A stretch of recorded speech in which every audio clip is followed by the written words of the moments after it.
Welcome back to my YouTube channel. आज के videos में जो है हम लोग इम्प्रूव मेथड से इलेक्ट्रॉन और होल की डेंसिटी सेमीकंडक्टर में फाइंड आउट करेंगे। जैसे कि पिछले वीडियोस में हम लोग सिंप्लीफाइड मेथड से फाइंड आउट किए थे डेंसिटी जो थी सेमीकंडक्टर में इलेक्ट्रॉन होल्स की, और इसमें जो है इम्प्रूव मेथड से हम लोग देखेंगे।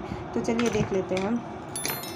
तो in the improved method the valence band and conduction band can be represented by single energy level. ठीक, the electron in a conduction band may be energy laying between EC to infinite, while in a valence band is laying between minus infinite to EV. ठीक, the energy band diagram on the basis of improved method are shown in the figure. Energy band diagram जो होगा इसके improve method के basis पे कैसे हम लोग draw करेंगे उसको देखते हैं। ऊपर जो होता है हमारा कंडक्शन बैंड होता है, कंडक्शन बैंड, और नीचे वैलेंस बैंड जहाँ से इलेक्ट्रॉन जो होते हैं एनर्जी सफिशिएंट एक्वायर करते हैं और एक्साइट करते हैं कंडक्शन बैंड में, और इनके बीच का जो गैप होता है उसको हम लोग ईजी से डिनोट करते हैं। तो कंडक्शन बैंड में जो एनर्जी लाई करती है वो कहाँ से, EC टू इनफाइनाइट से, EC टू इनफाइनाइट लाई करती है। और वहीं पे वैलेंस बैंड में जो एनर्जी लाई करती है minus infinite to EV। Okay, यहाँ पे ये हो गया और ये हो गया। ये हमारा डायग्राम हो गया। अब हम लोग इसको डेराइव करना है। तो सबसे पहले हम लोग जो है इलेक्ट्रॉन जो होते हैं कंडक्शन बैंड में उसके लिए डेराइव करते हैं फॉर्मूला। इसके लिए डेरिवेशन जो होगा डेंसिटी ऑफ इलेक्ट्रॉन है in conduction band. Conduction band में ही इलेक्ट्रॉन की डेंसिटी हम लोग फाइंड आउट करेंगे। The density of electron in conduction band can be written as, इस तरह से जैसे कि मैंने नोट्स में बताया था कि NC जो डेंसिटी होगी इलेक्ट्रॉन या फिर होल्स की वो डिनोट होती है इंटीग्रेशन ZeFEDE के। तो यहाँ पे इसकी रेंज क्या है, किस रेंज में हम लोग इंटीग्रेशन करेंगे, तो EC से इनफाइनाइट के बीच में। ठीक, तो EC से infinite ZeFEDE, where ZE is the energy density at the bottom of conduction band. ZE जो है एनर्जी डेंसिटी है बॉटम के पे कंडक्शन बैंड के, and can be represented by ZE जो है रिप्रेजेंट करते हैं C से, और C के 4 pi by H to the power 3 2 ME star 3/2। यहाँ इस ये जो है ये वैल्यू है C की, और ये जो है डिफरेंस है एनर्जी का। ठीक, तो E माइनस EC बाई 1/2 तक ME star is the effective mass of electron, और FE जो है फर्मी एनर्जी है जो कि रिप्रेजेंटेड करते हैं 1/1 plus exponential E minus EF। E minus EF means E minus EF। E यहाँ पे ये डिनोट कर रहा है ना बॉटम पे, E minus EF by KT। Since in semi conductor conduction band, in conduction band हमको कंडक्शन बैंड में पता है सेमी कंडक्टर के केस में कि exponential E minus EF by KT जो है बहुत बड़ा होता है 1 से। तो इस कंडीशन में क्या होगा, 1 को हम लोग निगलेक्ट कर सकते हैं। इस कंडीशन में जो होगा FE जो होगा इक्वल हो जाएगा 1 by exponential E minus EF by KT। और अगर इसको हम लोग ऊपर सेंड करेंगे तो ये जो होता है माइनस के साथ ऊपर चला जाएगा। तो अगर माइनस अंदर लेंगे तो EF minus E by KT हो जाएगा। ये पूरा मैथमेटिकल टर्म है। Now from equation first second और थर्ड इक्वेशन को जब हम लोग सम अप करते हैं तो क्या हम लोग को फाइंड आउट होता है, तो चलिए देखते हैं। इस कंडीशन में जो होगा NC इक्वल हो जाएगा EC टू इनफाइनाइट, और जो है हम लोग Z की वैल्यू रखेंगे, फिर FE की वैल्यू रखेंगे। तो Z की वैल्यू जो है 4 pi by H to the power 3 2 ME star effective mass है ये, और by 3/2 E minus EC 1/2 exponential EF minus F by KT by DE। इसमें जो है सिंपली हम लोग पुट आउट पहले किए हैं, और सेकेंड स्टेप में जो है 4 pi by H to the power 3 2 ME star 3/2 integration. ये जो होता है इतना कांस्टेंट होता है, इसको जो इंटीग्रेशन से बाहर हम लोग निकाल देते हैं इतने को। फिर EC to infinite E minus EC 1/2 exponential. इस एक्सपोनेंशियल के अंदर अगर हम लोग प्लस EC और माइनस EC को ऐड और सब्ट्रैक्ट कर देते हैं तो कोई भी इफेक्ट नहीं पड़ता है पूरे टर्म पे। अगर हम लोग कोई भी टर्म है 5 है, 5 में 2 ऐड किए और 2 सब्ट्रैक्ट किए तो फाइनल रिजल्ट तो हमें 5 ही मिलेगा। सेम वही चीज़ है, E F minus E C plus E C minus E by K T. जो थर्ड स्टेप है यहाँ पे, ये तो हम लोग बाहर कांस्टेंट कर ही लिए हैं, E C to infinite integration E minus E C 1/2 exponential. अब इतने टर्म को अलग और इतने दो टर्म को अलग लिखते हैं, E F minus E C by K T exponential E C minus E. ठीक, यहाँ हम लोग का ये मोटिव था कि हम लोग ई सी को कहीं से भी इंट्रोड्यूस करवाएं इस टर्म में। ठीक, फोर्थ स्टेप में 4π/h⁻³ E M E star by 3/2 exponential E F minus E C by K T integration E C to infinite E minus E C by 1/2 exponential.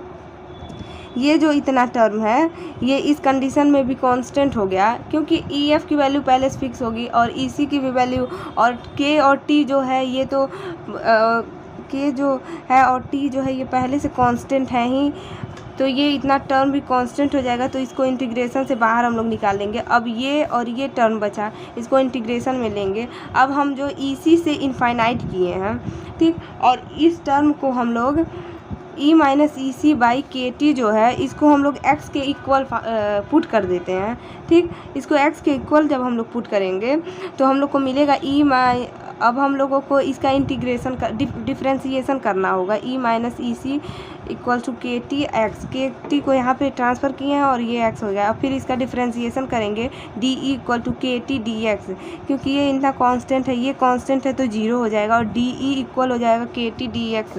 ठीक, अब इसमें अगर ई की वैल्यू ई सी है सॉरी ई की वैल्यू ई सी है तो एक्स जो होगा यहाँ पे हम लोग पुट करेंगे ई की वैल्यू, यहाँ पे ई सी पुट करेंगे तो ये टर्म 0 हो गया, तो के एक्स इक्वल हो जाएगा 0 के, और जब ई इक्वल्स टू इनफाइनाइट करेंगे तो एक्स भी इक्वल हो जाएगा इनफाइनाइट के। ठीक, अब इसको क्या करेंगे हम लोग, इसके किसके रिस्पेक्ट में, डी ई के रिस्पेक्ट में अभी तक हम लोग इंटीग्रेशन कर रहे थे। नेक्स्ट स्टेप में जो है हम लोग डी एक्स के रिस्पेक्ट में करेंगे और एक्स की वैल्यू जो हम लोग पुट किए उसको मैनिपुलेट करेंगे। ठीक, तो N C equal to 4π/h⁻³ 2 m e star 3/2 exponential E F minus E C by K T. 0 से इनफाइनाइट इंटीग्रेशन किए हम, और के टी इस कंडीशन में क्या करते हैं हम लोग, एक्स की वैल्यू हम लोग E minus E C by K T लिए हैं। ठीक, तो यहाँ से E minus E C to the power 1/2 की वैल्यू यहाँ पे लिखते हैं, इसको यहाँ ट्रांसफ़र करते हैं। अगर इस पे 1/2 की पावर है तो इन पे भी 1/2 की पावर होगी। सेम उसी तरह हम लोग के टी 1/2 एक्स 1/2 किए हैं, और यहाँ पे एक्सपोनेंशियल माइनस एक्स, क्योंकि इसको माइनस में ले लिए हैं, ये माइनस का टर्म बाहर लिए हैं और माइनस यहाँ पे ले लिए हैं, फिर के टी लिए, फिर डी एक्स लिए। ठीक, फिर नेक्स्ट स्टेप जो है 4π/h⁻³ 2 m e star 3/2 exponential E F minus E C by K T, इसको और इसको ऐड ऑन कर दिए 1/2 + 1, तो ये आ जाएगा 3/2 हो गया, और ये कांस्टेंट टर्म है, इसको बाहर ले लेते हैं। और फिर अब जो इंटीग्रेशन होगा, इंटीग्रेशन का जो कहाँ से कहाँ करना है बिटवीन में, उसको चेंज करना नहीं भूलिएगा। 0 से इनफाइनाइट है ना, 0 से इनफाइनाइट है, 0 से infinite X to the power 1/2 exponential minus X D X. N C 4π/h⁻³ 2 m e star 3/2 exponential E F minus E C by K T, और के टी की वैल्यू जो है के टी जो है 3/2 है, और इसका जो इंटीग्रेशन करेंगे, ये मैथमेटिकल टर्म है, ये आप लोग इंटीग्रेशन खुद करिएगा, इसकी वैल्यू जो है यही आने वाली है √π/2। ठीक, तो एन सी इक्वल हो जाएगा 2π/h⁻³ E M E star K T जो यहाँ पे है इसको हम लोग यहाँ पे लेके आए हैं, और इस होल टर्म पे जो पावर है 3/2 है तो इसको ला के इसके अंदर मैनिपुलेट कर दिए हैं, exponential E F minus E C by K T हो गया। तो ये जो है ये गिव आउट करता है कि density of electron in conduction band में कैसे होगी। सिमिलरली जो है density of holes in valence band में जब हम लोग करेंगे उसके कंडीशन को कुछ इस तरह से देखते हैं कि NH जो होगा माइनस इनफाइनाइट से EV हो जाएगा। डायग्राम तो सेम ही रहेगा, वही जो मैं बताई थी। तो यहाँ पे इंटीग्रेशन माइनस इनफाइनाइट से EV होगा, और ZE यहाँ पे वहाँ पे FEDE था, तो लेकिन यहाँ पे 1 - FE DE हो जाएगा, क्योंकि ये जो है वैलेंस बैंड के लिए हम लोग फाइंड आउट कर रहे हैं। और JD की वैल्यू हम लोग को पता है, JD की वैल्यू भी मैं बता देती हूँ। इसको मैं खुद डेराइव नहीं करूँगी, मैं इसके सारे मेन पॉइंट्स जो है इसको बता दूँगी, आप लोग खुद इसको डेराइव करेंगे। 2me⁻H ये जो है इफ़ेक्टिव मास ऑफ होल है, और उसमें जो था इफ़ेक्टिव मास ऑफ इलेक्ट्रॉन था, ठीक।